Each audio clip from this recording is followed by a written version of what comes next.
Assalamualaikum warahmatullahi wabarakatuh.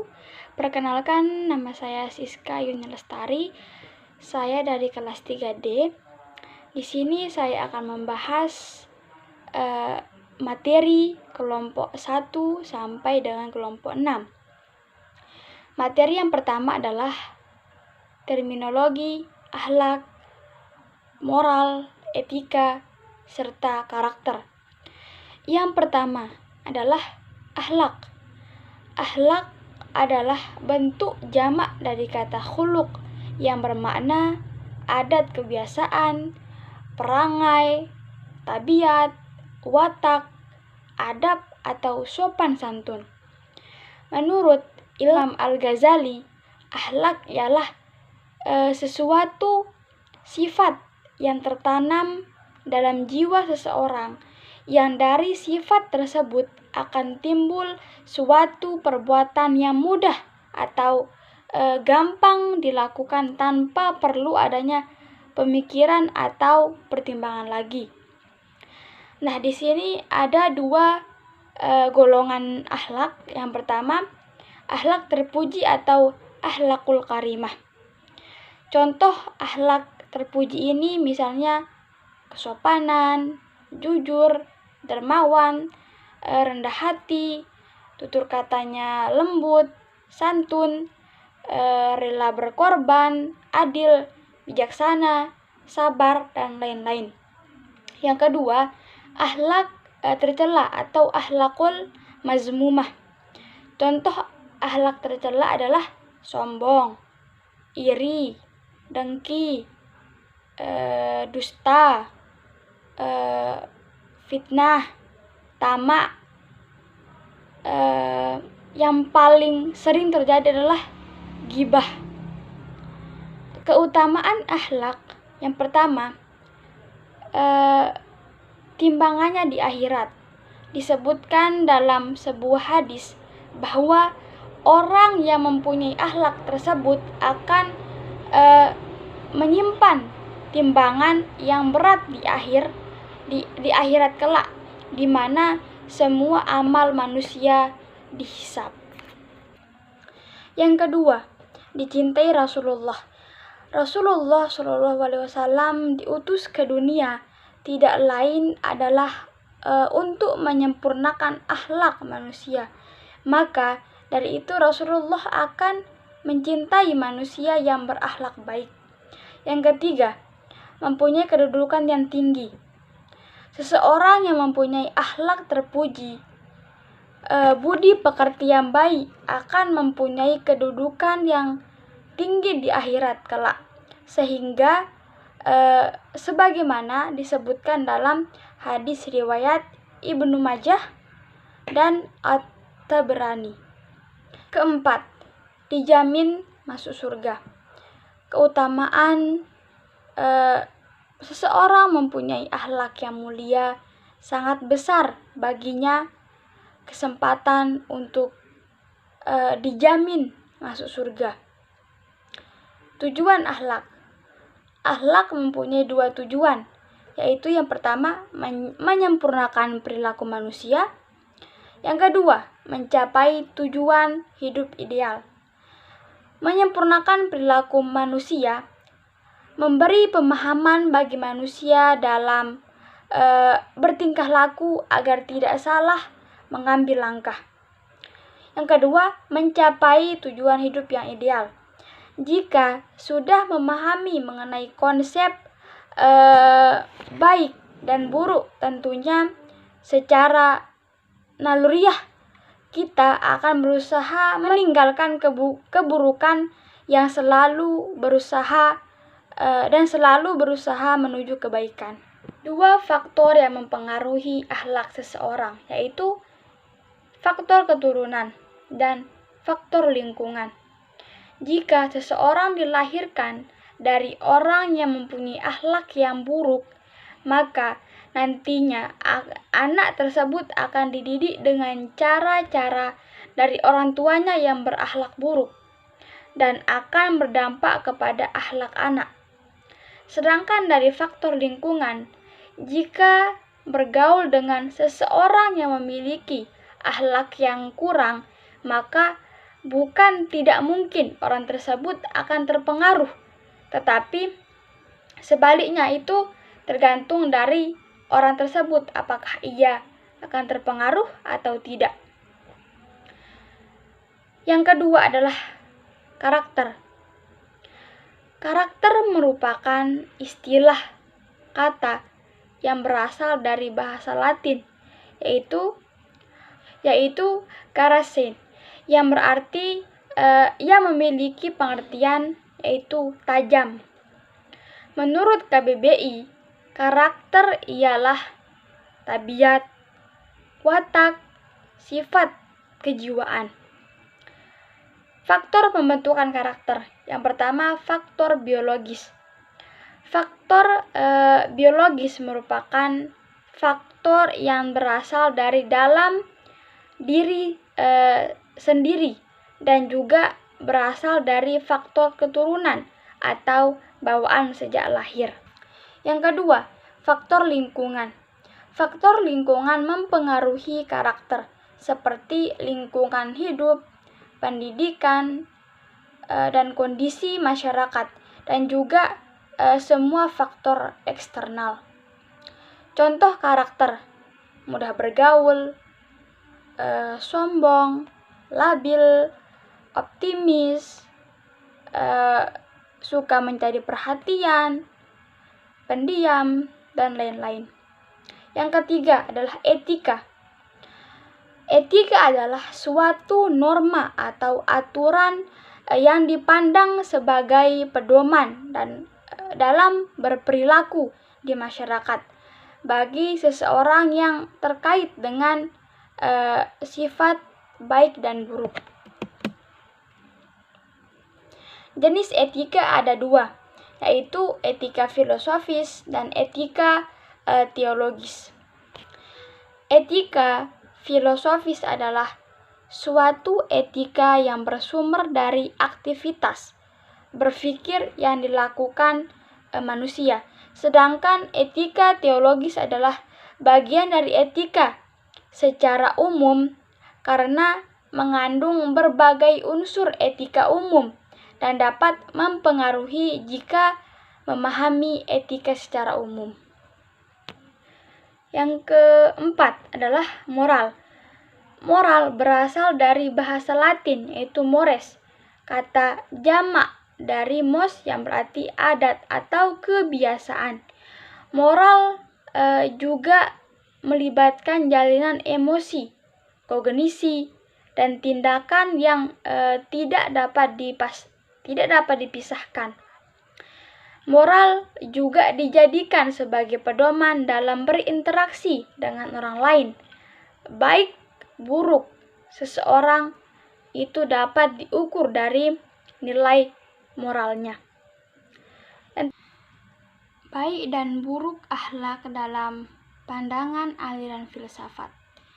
Baik atau kebaikan adalah segala sesuatu yang berhubungan dengan leluhur, bermartabat, menyenangkan, disukai manusia, memberi kesenangan, dan bahagia. Dan yang sejalan dengan itu adalah sesuatu yang dicari dan diusahakan manusia karena semua itu dianggap baik dan mendatangkan kebaikan pada dirinya.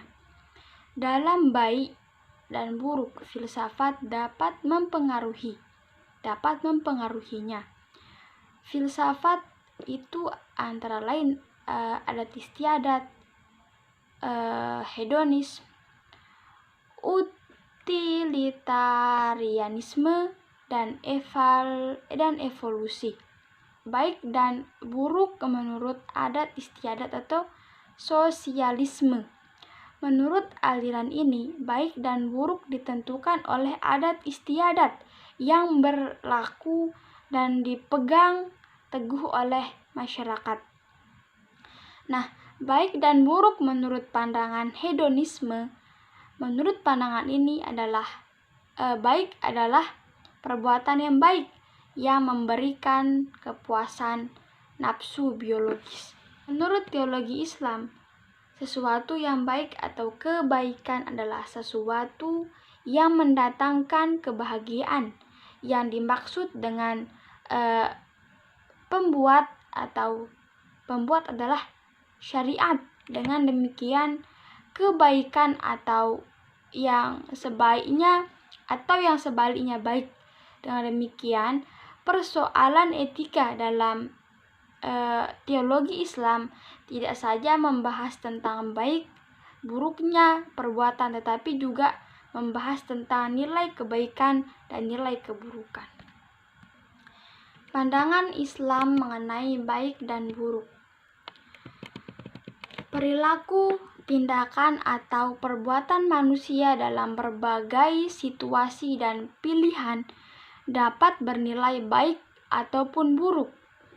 Penetapan nilai baik atau buruknya perbuatan manusia itu dilakukan menurut berbagai pendapat. Apa yang telah dikemukakan dalam pandangan-pandangan tersebut tentang tolak ukur atau indikator yang untuk menentukan nilai baik dan buruk hanya bersifat subjektif, lokal, dan temporal. Oleh karenanya, kriteria nilai-nilai bersifat relatif. Dalam ajaran Islam, tolak ukur untuk menentukan nilai dan buruknya suatu perbuatan bersumber kepada dua, yakni Al-Quran, wahyu Allah, dan Al-Hadis Nabi Muhammad SAW. Dalam Al-Quran dan Al-Hadis, istilah yang berkaitan dengan kebaikan dan keburukan banyak dijumpai. Beberapa istilah yang berkaitan dengan baik, misalnya Al-Hasanah, Thayyibah, Khairah, Karimah, Mahmudah, Azizah, dan Al-Bir, Al-Hasanah, menunjukkan sesuatu yang disukai atau dipandang baik dari segi akal, hawa nafsu, maupun panca indera. Berhubung di sini materi kelompok 2 dan 3 materinya sama, kita akan membahas materi yang dipresentasikan oleh kelompok 4. Karena materi kelompok 2 dan kelompok 3 terdapat banyak kesamaan, materinya sama, jadi kita membahas materi yang kelompok 4.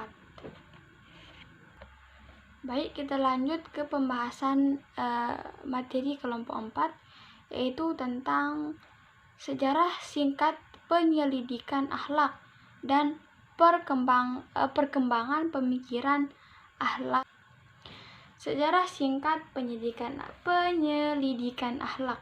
Menurut para ahli akhlak dapat diartikan sebagai sebuah tatanan normatif yang dengannya dapat diketahui nilai baik dan buruk atas tingkah laku seorang manusia secara keseluruhan. Artinya, penilaian terhadap manusia tersebut menyangkut berbagai dimensinya secara menyeluruh.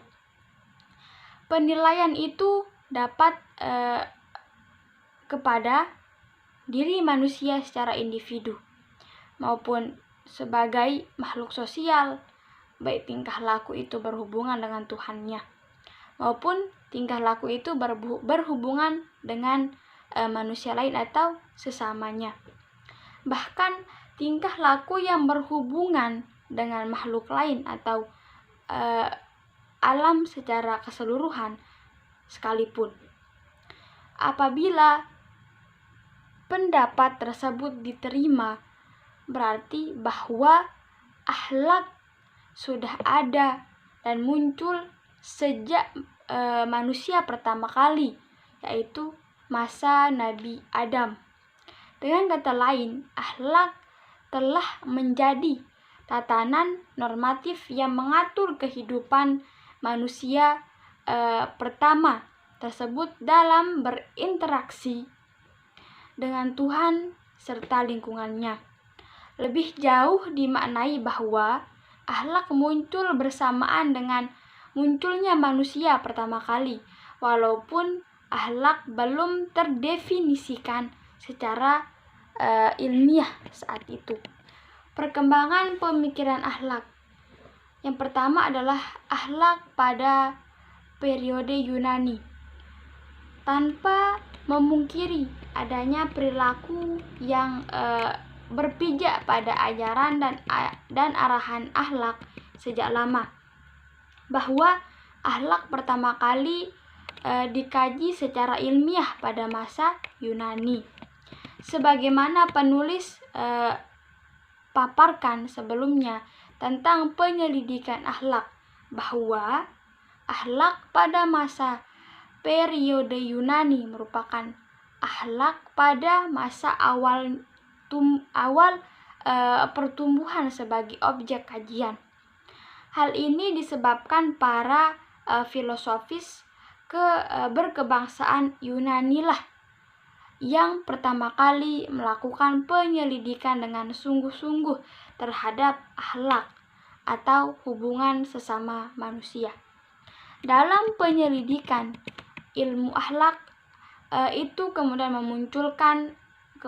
muncul banyak ungkapan bijak yang mengandung ajaran-ajaran etika serta moral. Yang kedua, akhlak pada periode bangsa Arab.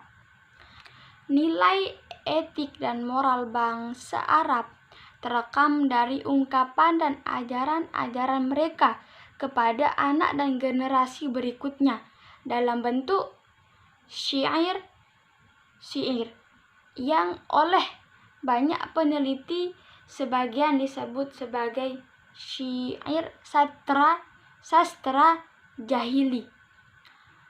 Para sastrawan Arab berbeda dalam menentukan pembagian periodisasi sejarah Arab, akan tetapi mayoritas dari mereka membaginya menjadi 5 periode. 5 periode tersebut yaitu zaman jahiliyah, zaman Abbasiyah, zaman pemerintahan Turki, modern, serta Islam dan kerajaan Umayyah. Akhlak pada fase Islam. Di saat Islam datang dibawa oleh Nabi besar Muhammad SAW, Islam tidak menolak setiap kebiasaan yang terpuji yang terdapat pada bangsa Arab. Sebaliknya, Islam mengakui apa-apa yang dipandang tepat atau baik untuk membina umat serta menolak apa yang dianggap jelek.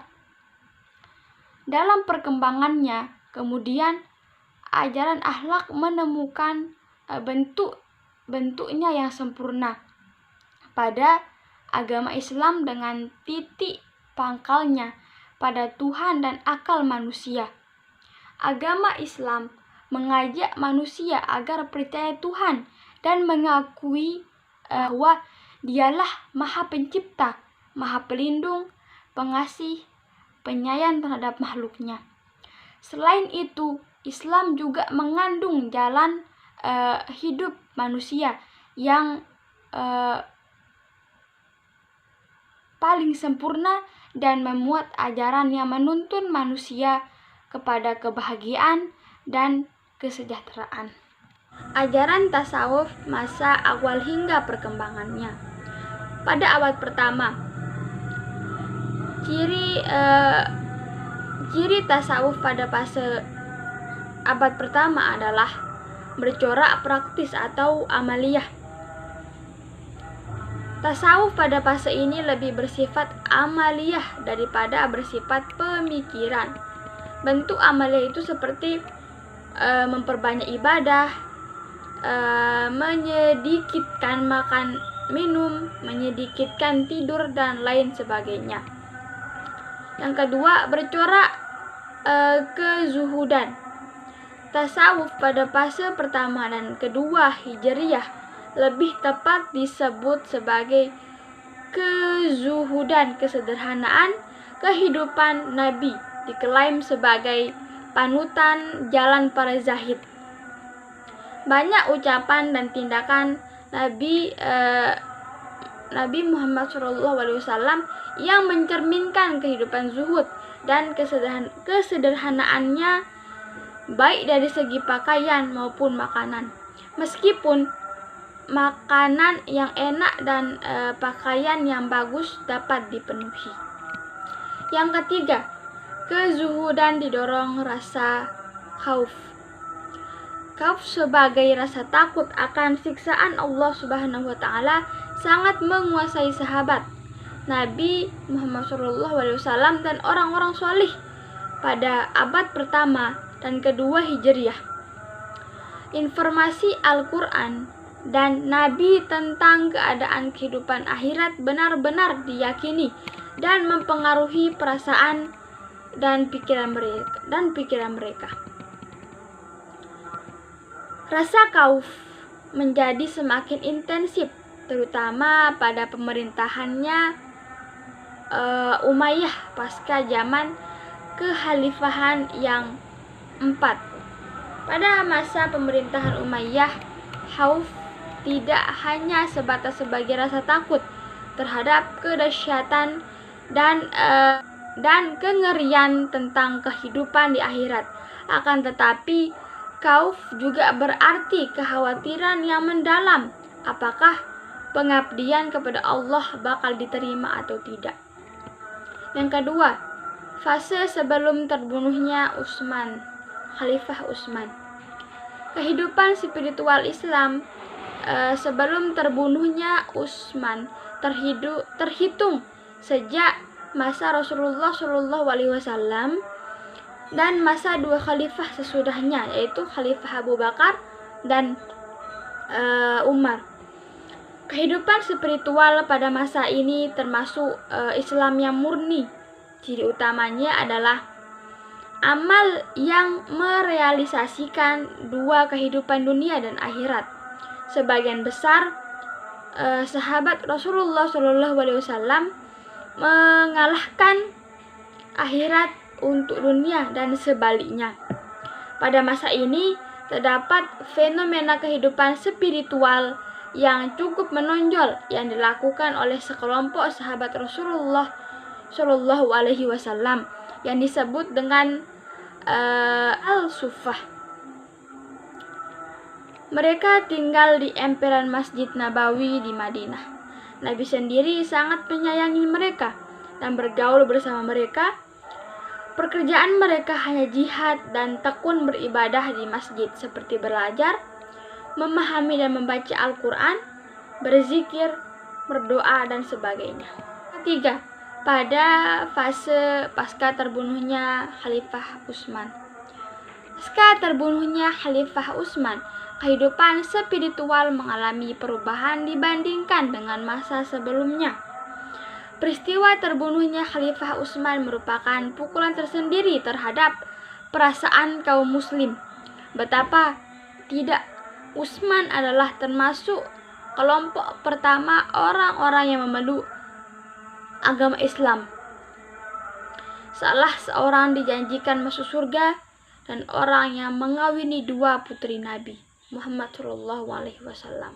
Materi keenam atau materi kelompok 6 yaitu tentang sumber ajaran tasawuf, tujuan tasawuf, manfaat ilmu tasawuf dalam kehidupan.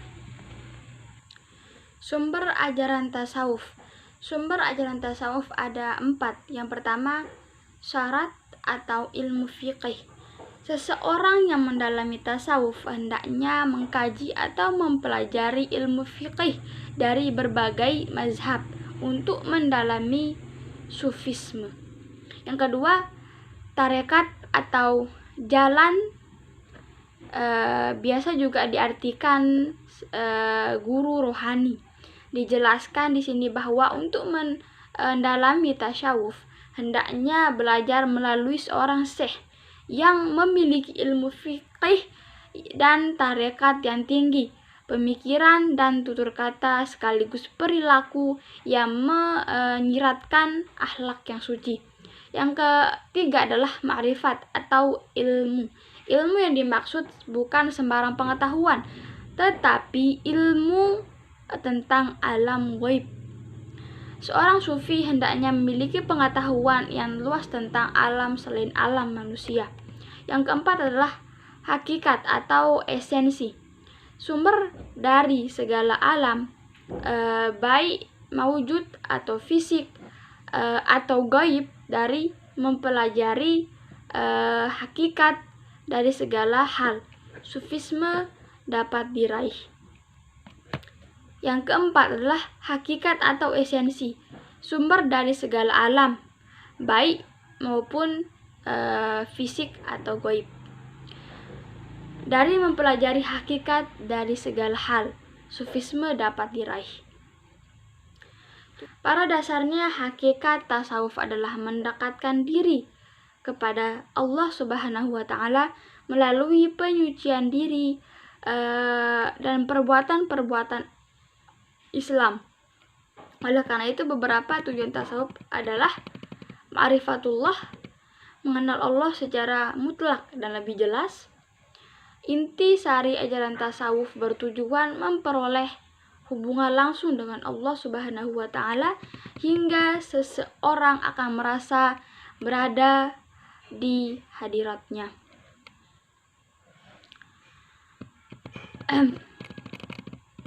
Manfaat ilmu tasawuf dalam kehidupan. Faedah tasawuf ialah membersihkan hati agar sampai kepada ma'rifat Allah Subhanahu wa Ta'ala sebagai ma'rifat yang sempurna untuk keselamatan di akhirat dan mendapatkan keridhaan Allah Subhanahu wa Ta'ala dan mendapat kebahagiaan abadi. Dengan adanya bantuan tasawuf, maka ilmu pengetahuan satu dengan yang lain tidak akan bertabrakan karena ia berada dalam satu jalan dan satu tujuan. Juga memperoleh hubungan langsung dan disadari dengan Tuhan, sehingga seseorang merasa berada di hadiratnya. Tasawuf memiliki banyak manfaat dalam kehidupan dan dunia Islam. Di antaranya yang pertama dalam bidang kecerdasan emosion. Apabila dapat mengamalkan tasawuf dengan baik, maka dapat mengendalikan emosional dengan baik pula. Yang kedua dalam bidang kecerdasan spiritual. Tasawuf mengingatkan manusia tentang kematian agar umat manusia selalu beribadah, beramal soleh, serta menjauhi perbuatan maksiat dan kejahatan. Yang ketiga, dalam bidang agama. Tasawuf ini sangat diperlukan agar umat Islam bisa mengamalkan teori Islam dan teori Islam secara kafah dan juga untuk mengembangkan integrasi sosial dan kerukunan hidup dalam beragama dan berbangsa. Yang keempat dalam bidang etos kerja. Tasawuf dapat memperkuat etos kerja karena dalam ajaran Islam bekerja itu wajib untuk memenuhi keperluan diri sendiri, keluarga, dan umat. Yang kelima dalam bidang pendidikan. Tasawuf merupakan salah satu mata pelajaran yang perlu diajarkan di madrasah dan mata kuliah di perguruan Islam untuk mengembangkan kehidupan yang komprehensif dan untuk serta mengembangkan masyarakat dan bangsa yang bersih, sehat, dan maju. Mungkin hanya itu yang dapat saya sampaikan. Kurang lebihnya saya mohon maaf. Saya berlapang dada menerima koreksi dari Bapak. Sekali lagi saya mohon maaf apabila ada kekurangan. Wabillahi taufiq wal hidayah. Assalamualaikum warahmatullahi wabarakatuh.